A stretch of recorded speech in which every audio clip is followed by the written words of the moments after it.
He was controlling in his own way. He did love her. That was Susan Powell's friend. She doubts Josh could hurt Susan, though she was rather critical of how he treats his wife. Let's listen to what Josh's brother-in-law said about him on NBC's The Today Show. Josh is an interesting person. He's a little different personality.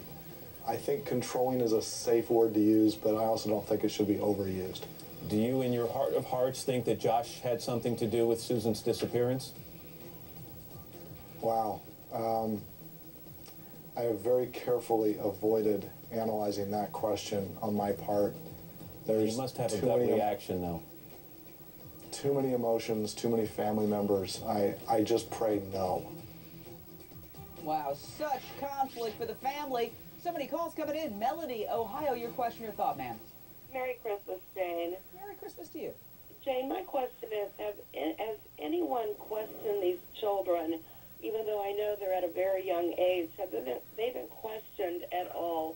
And has he ever gave a logical explanation why he would take them on a camping trip in sub-zero temperatures? Captain? These are some of the additional questions that, we wish to ask Josh. And yes, we have interviewed the children, but you have to be very, very careful when you are interviewing young children. Now, the oldest is 4, and he was the only one that was interviewed. And by Utah law, we have to do the interview under very strict circumstances and very strict guidelines to avoid tainting any answers that they may give.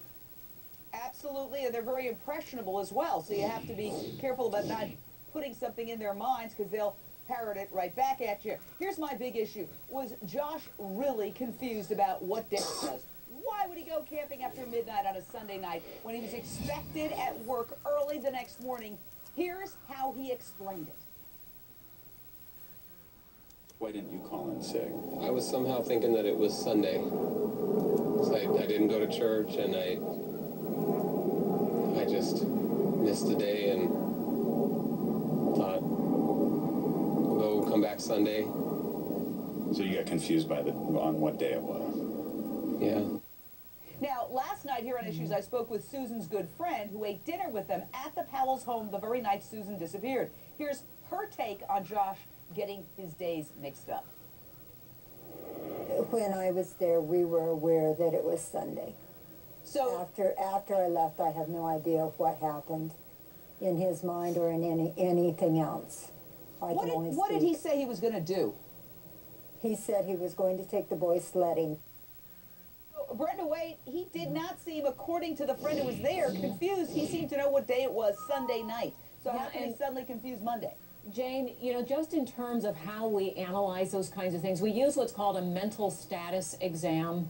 And unless he was high on drugs or had been drinking or hit over the head, it's very unlikely that someone who knows 1 minute what day it is and is oriented an hour or two later can't remember what day it is. That doesn't add up unless there's some organic process like he got hit on the head. I don't buy it. I'm sorry. We just don't lose our memory in that way and lose track of days, especially if you're a working person. You certainly know when you need to show up for work on Monday. Let's rewind and look at those crucial hours around the time Susan vanished. She told her family and her dinner guests that she was tired and went to take a nap sometime around 4 or 5 p.m. Sunday evening. Josh told the friend he was leaving to take their 2 sons sledding. At around 8:30 that evening, a neighbor reports seeing Josh return home and pull into the garage.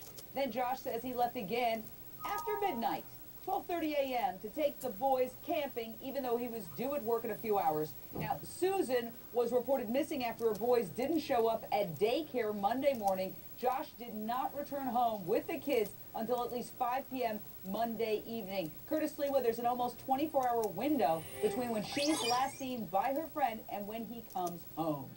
And not only that, but if you saw in that interview, he acted like a stoner, like he had hit the bong, smoking the Maui Wowie, the Hindu Kush. He couldn't remember anything. That's why he's not telling the cops what he did all day December 7th. He can't tell them what campsite that he went to. He's acting as if he has this amnesia, as if this is part of his cover-up.